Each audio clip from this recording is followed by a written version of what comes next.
Muito boa tarde a todos. Eu quero rapidamente agradecer a presença de todos, dizer que é um prazer para nós da FEOESP estar aqui para encerrar o nosso congresso de laboratórios com um evento tão importante para nós. Discutir a questão dos limites dos tratamentos e do limite da vida é uma questão muito importante, que nós não estamos acostumados a discutir, mas vamos ter que nos acostumar. É uma nova realidade que nós vamos ter que enfrentar. Enfrentar isso com o nosso querido Luiz Felipe Pondé é um prazer ainda maior.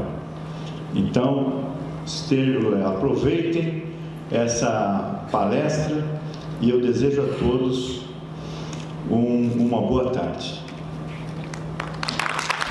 Esse tema, num dia tão importante como o de hoje, né, com tanto que está acontecendo no país.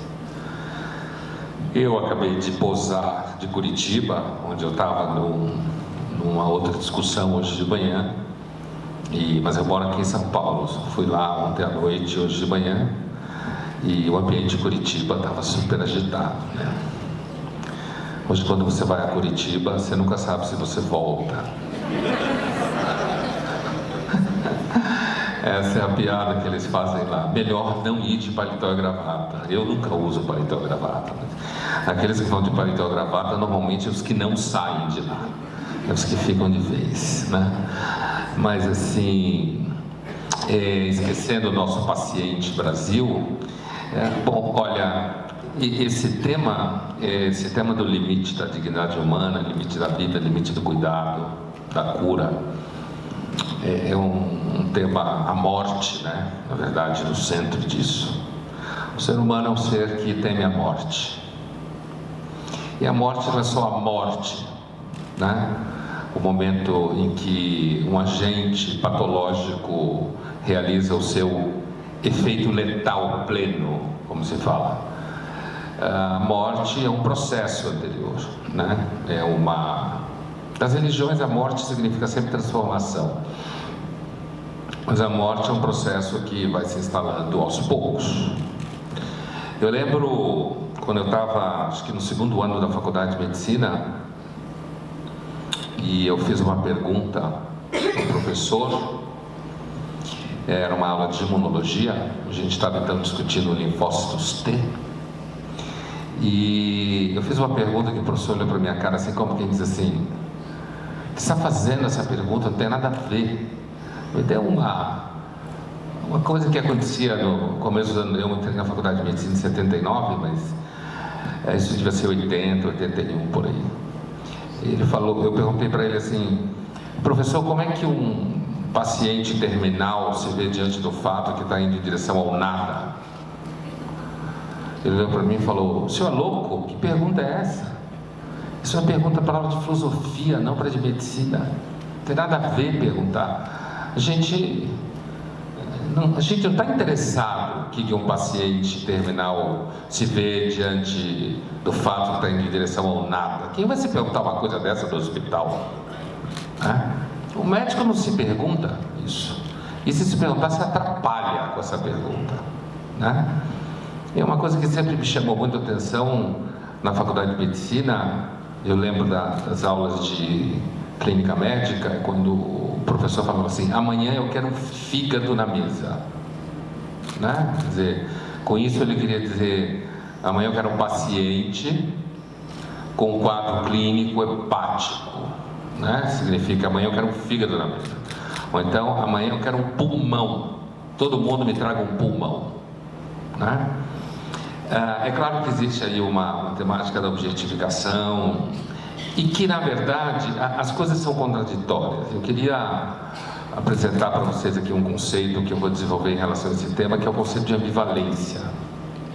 O mundo é muito ambivalente, a gente está cansado dele ser tão ambivalente.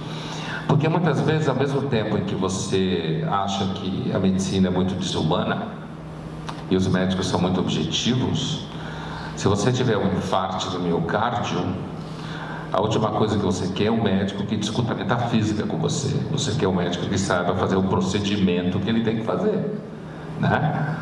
Então, eu pretendo apresentar para vocês aqui uma ideia que cruza esse tema do cuidado e da cura, que é para onde eu acho que a medicina e a pesquisa em medicina avança. Eu sei muito bem que, por exemplo, tem pacientes de oncologia que sofrem muito porque não deixam ele morrer, né?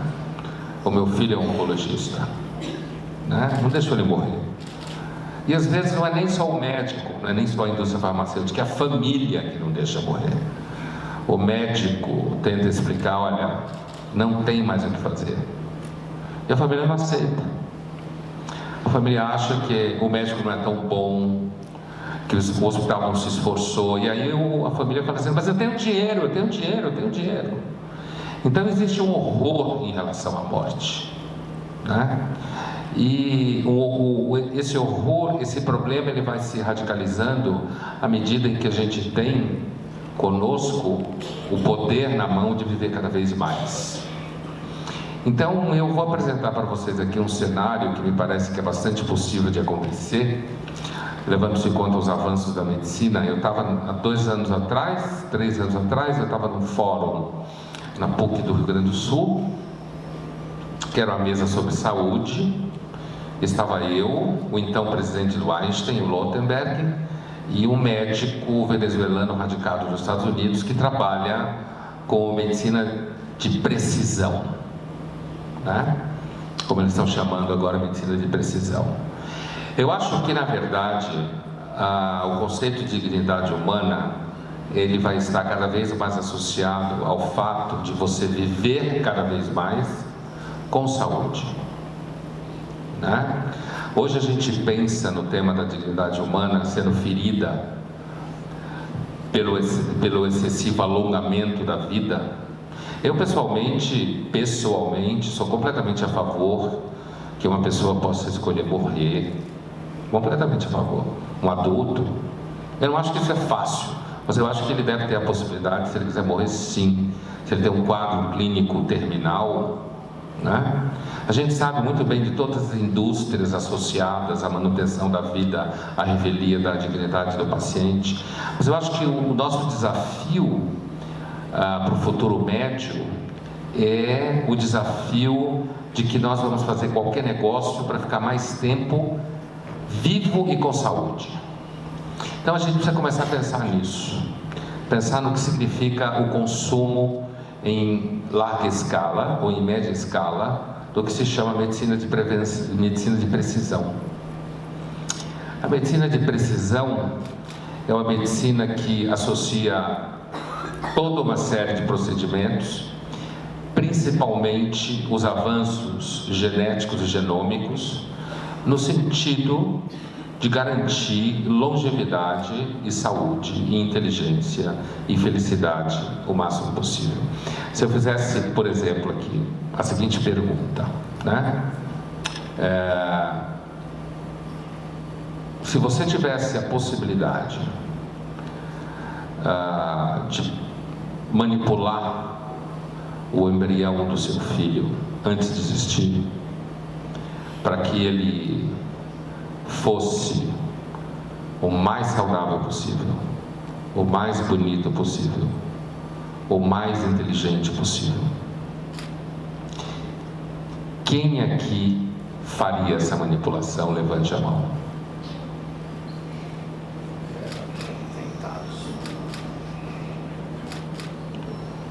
Razoável número. Isso seria feito, claro, nos laboratórios, é uma nova frente, né? E eu pergunto, aqueles que não fariam isso em nome do quê? Vou levantar algumas hipóteses aqui.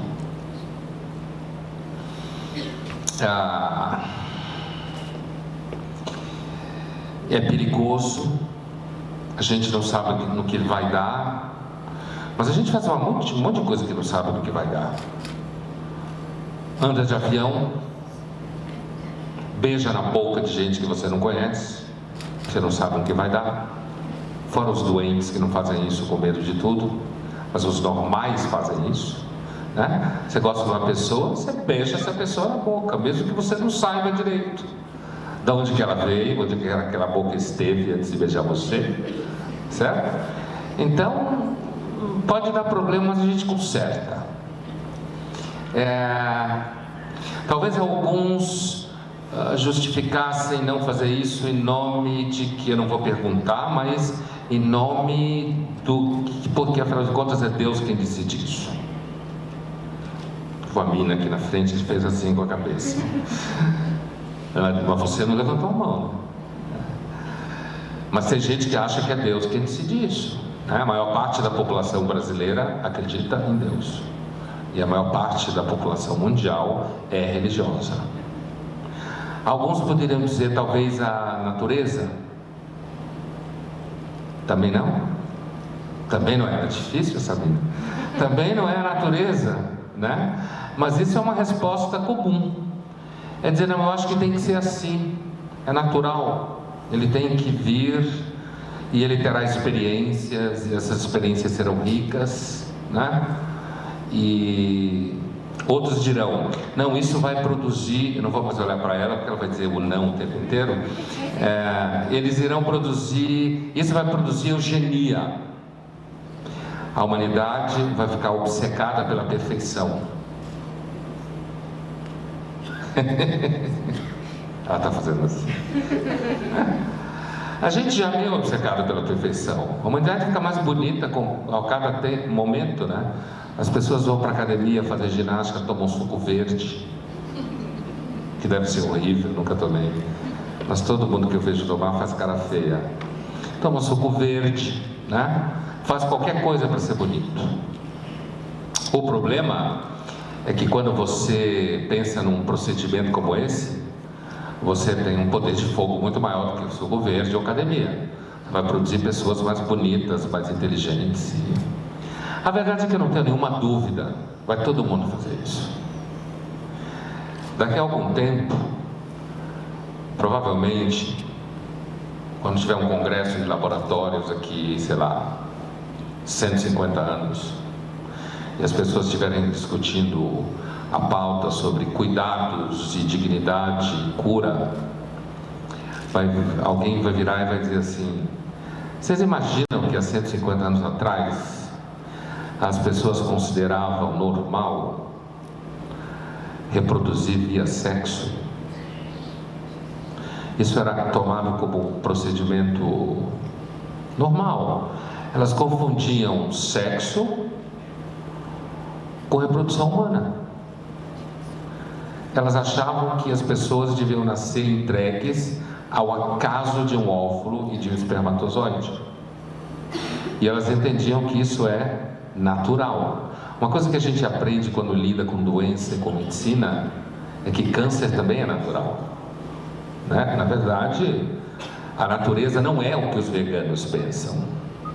A natureza é o que você vê no exame histológico, né? Também é o que os veganos pensam, mas não é esse o problema da natureza. O problema da natureza é aquilo que nos devora. Então eu tenho a impressão, na verdade, que esse problema do limite do tratamento do ser humano, em que agora a gente tem uma questão acerca da humanização da medicina, e lembrar que às vezes a função do médico é cuidar. O médico não acha isso não. O médico acha que a função de cuidar é da enfermeira, não é dele, né? São os enfermeiros e enfermeiras que cuidam. E eu acho que a população, grande parte do que acontece hoje é porque as pessoas mesmo querem cada vez viver mais. E eu sinto muito, eu acho que isso não vai mudar. Esse médico de San Diego, venezuelano, falava na mesa junto com a gente que era o seguinte: olha, nós vamos ser capazes de entregar à humanidade, dentro de poucos anos, a possibilidade de você viver 100 anos com a fisiologia de 50 anos. Quem não vai querer isso? Né? Não pense nos números, pense que você vai poder ir para o Vietnã quando tiver com 100 anos, né? Pense que você vai poder, de repente, transar quando tiver com 100 anos. Pense que você vai poder comer comida, todo tipo de comida que você quiser com 100 anos.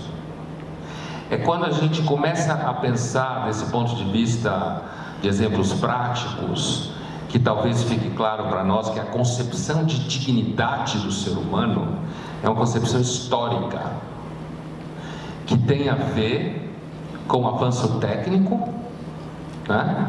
Que tem a ver com a possibilidade que a gente tem de garantir o usufruto dos órgãos vitais. Tudo bem, aí tem psicólogos que falam assim, não, mas o que adianta viver assim se você vai ser deprimido? A gente sabe que tem toda uma epidemia de depressão na terceira idade. Mas você tem que ver que é uma terceira idade hoje que ainda não é a terceira idade do futuro. Veja, eu não estou fazendo propaganda, não trabalho nem para Pfizer, nem para Novartis.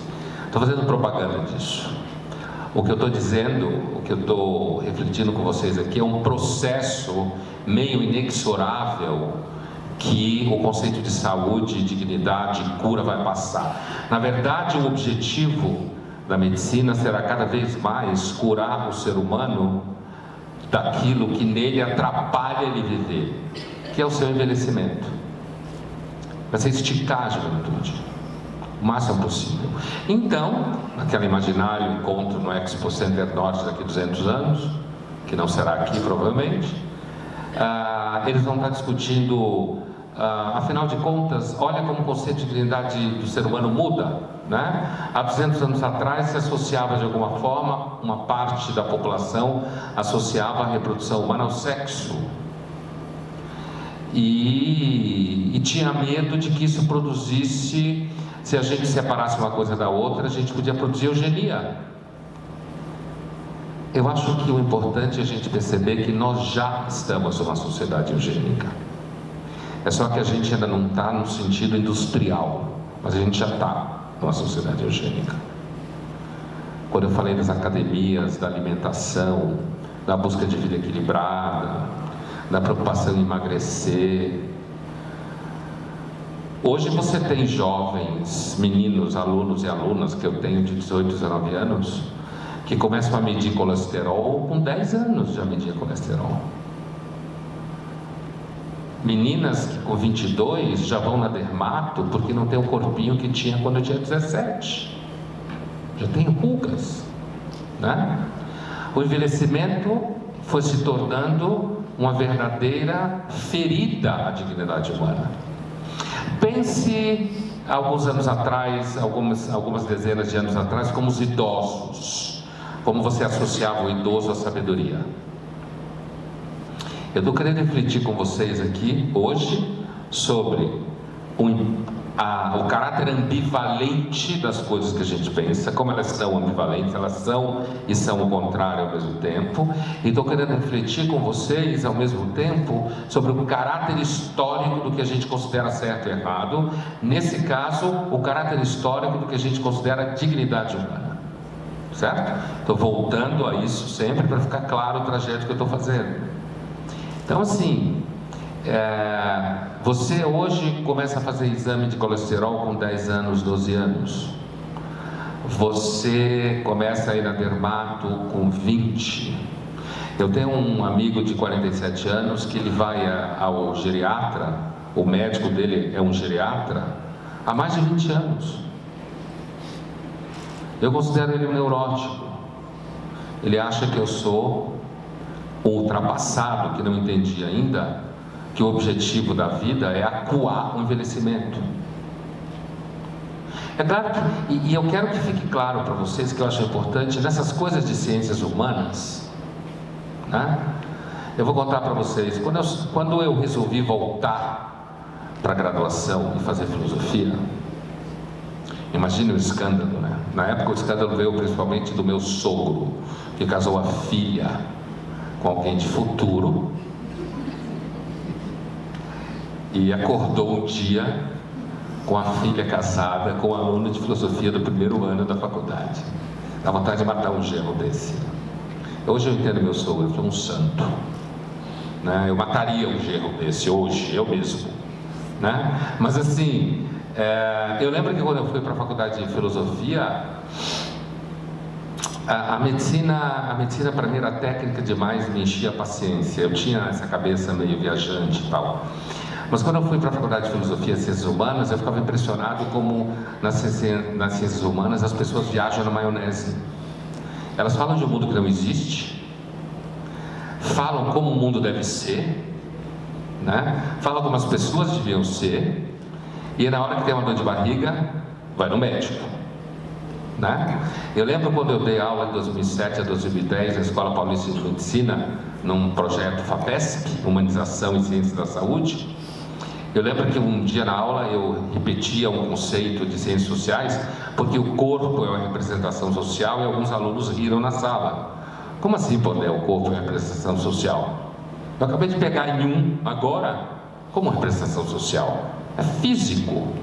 Eu estou dizendo isso por quê? Porque quando a gente adentra esses terrenos que tem a ver com humanidades, às vezes a gente viaja um pouco e se dissocia da realidade. A realidade é que, apesar de que a gente tem medo do que um procedimento desse pode fazer, nós vamos fazer tudo o que tiver à nossa mão para a gente viver mais, porque a gente já faz hoje. Principalmente quando você já não é mais tão jovem assim. Quando você é mais jovem, é mais chique. Quando você passou a idade, já não é tão fácil você se segurar, porque a nossa experiência com o corpo é a seguinte: no começo da vida você acha que o corpo é seu, a partir de um dado momento você descobre que o corpo não é seu, que ele vai embora e te larga. Você quer levantar da cama, ele não levanta. Meus alunos bebem, enchem a cara com 18 anos, 2 horas depois estão fazendo prova, vomitam e fazem a prova. Se você beber depois de 50 anos de idade aquilo, você morre na cama, você não faz prova nenhuma, você vomita várias vezes, inclusive não faz o que tem que fazer. Então essa fragilidade, e assim, eu acho que o que está no fundo desse estiramento da vida que a gente faz hoje em dia e que fere tanto a dignidade humana, o que está no fundo desse esticamento, desse gasto desnecessário, é alguma coisa muito profunda no ser humano. O ser humano não aceita a morte. A gente não aceita a morte. Quando você sai do discurso espiritual e cai na terra, não aceita a morte. Só que a gente não pensa nisso o tempo inteiro. Tanto é que a gente nem pensa na nossa própria morte o tempo inteiro, só os hipocondríacos, que entendem mais de doença do que médicos. Eu tenho um amigo hipocondríaco, ele vira e mexe, está de máscara, está indo trabalhar com máscara, né? Ele tem um gozo, assim, uma vez ele, de fato, teve um problema, teve que ir para o Einstein, lá no Sumaré, ele estava quase com orgasmo, porque ele, de fato, estava precisando de um médico, e foi ao Einstein, no Sumaré, que ele vai aos hospitais com frequência, porque ele se sente bem dentro de hospitais, se sente em casa, né? Então, assim, o que eu estou dizendo é o seguinte: a razão da gente ferir a dignidade humana hoje, esticando a vida, é porque a gente quer viver mais. E à medida que a medicina avançar, nós vamos viver mais. E aí a ideia de dignidade humana vai estar muito mais associada ao fato de você poder viver muito mais. Então, talvez o problema hoje não é tanto a questão da dignidade humana, que existe de fato. Eu sei muito bem dessa questão, do esticamento da vida e da humilhação e do gasto. Eu sei isso tudo. Só que eu acho que essa reflexão, eu estou dizendo o seguinte: eu acho que isso daí não tem cura, né? Para fazer um jogo com cuidado e cura, não tem cura. Isso não tem cura porque isso está esperando é o avanço da tecnologia. Hoje, no ponto que a gente está hoje na sociedade, eu não tenho nenhuma dúvida que a gente devia ter ferramentas para poder dar o direito de se interromper a vida, mas as pessoas sofrem com isso. Quer ver outro exemplo? De hoje, vou ficar indo e voltando no tempo.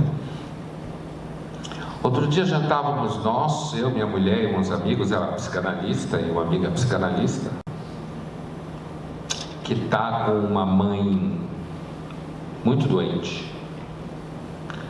E então ela está naquele movimento de deixa a mãe morrer, não deixa a mãe morrer, deixa a mãe morrer, não deixa a mãe morrer. E ela fica se perguntando as horas em que ela tem vontade que a mãe morra. A própria frase causa impacto, né?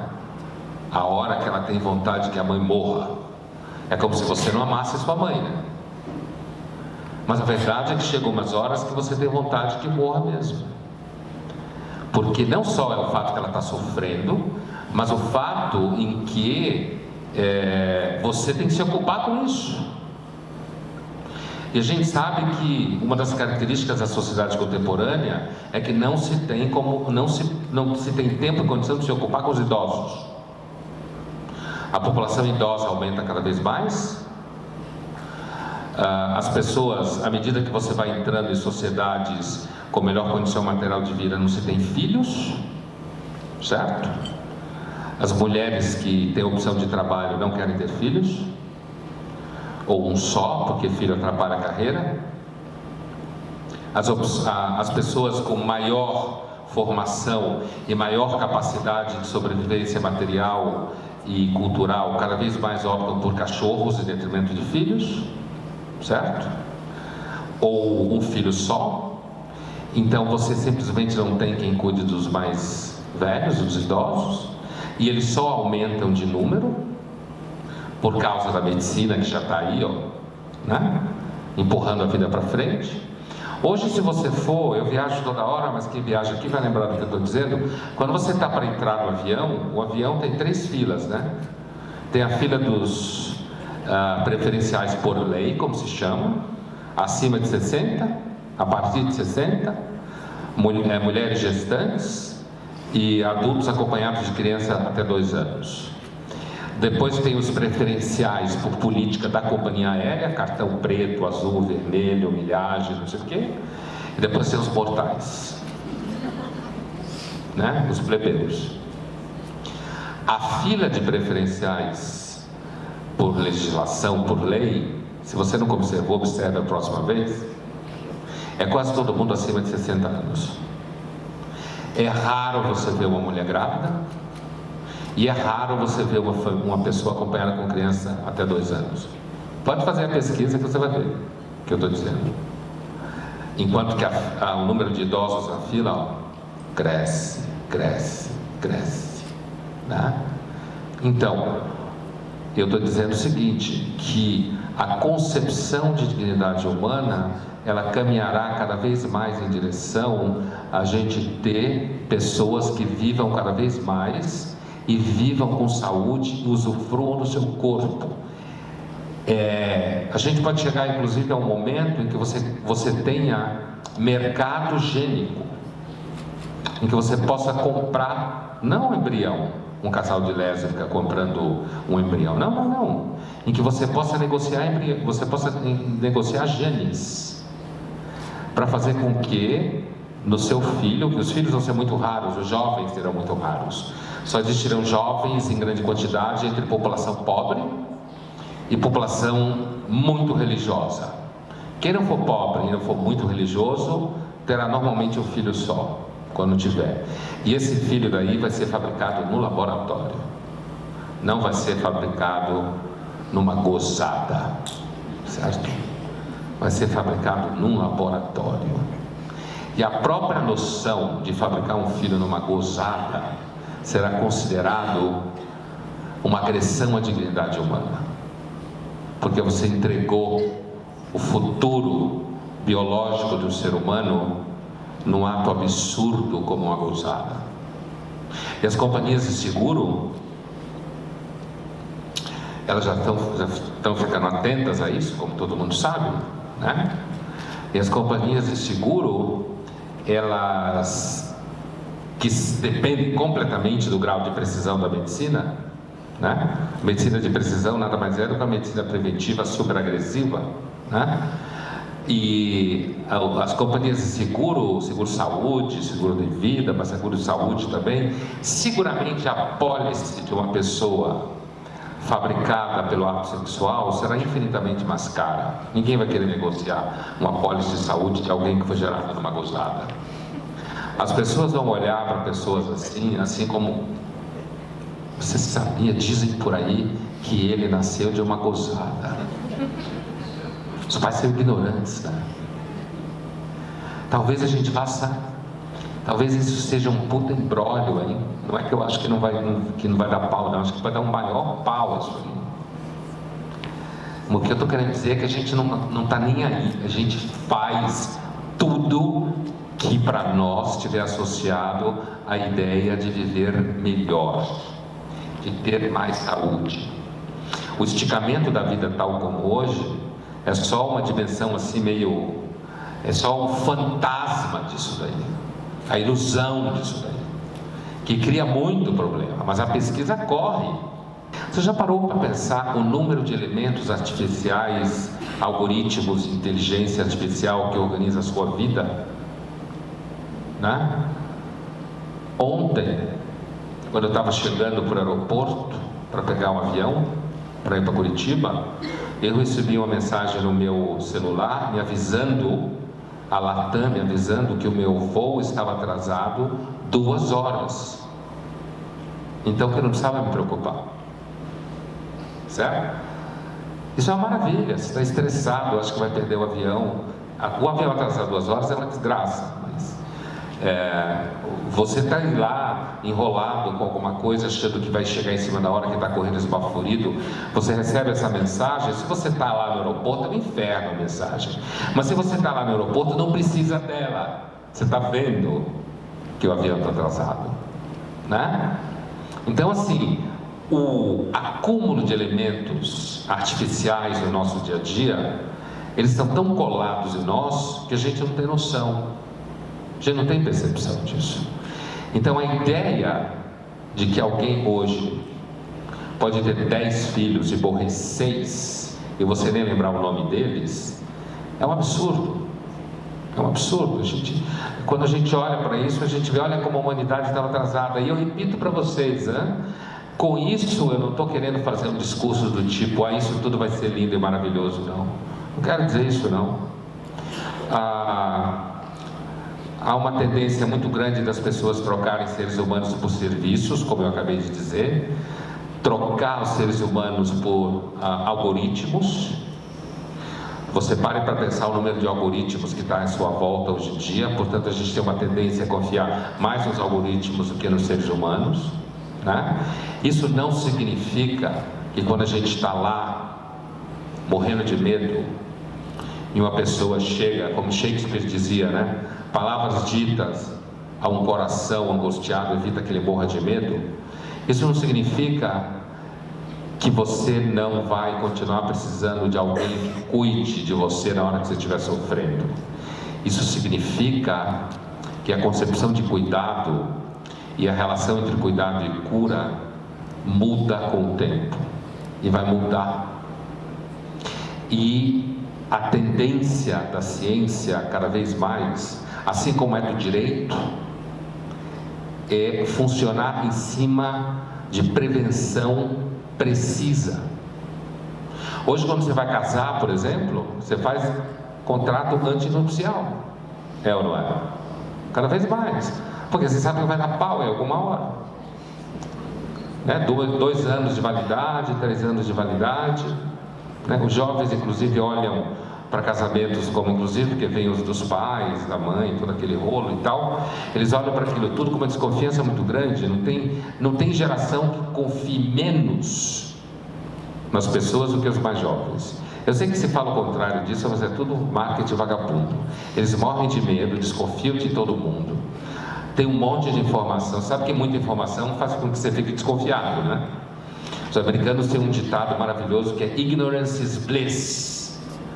Quanto mais você acha que a vida é simples, menos você leu, né? Menos você experimentou, menos você conheceu, né?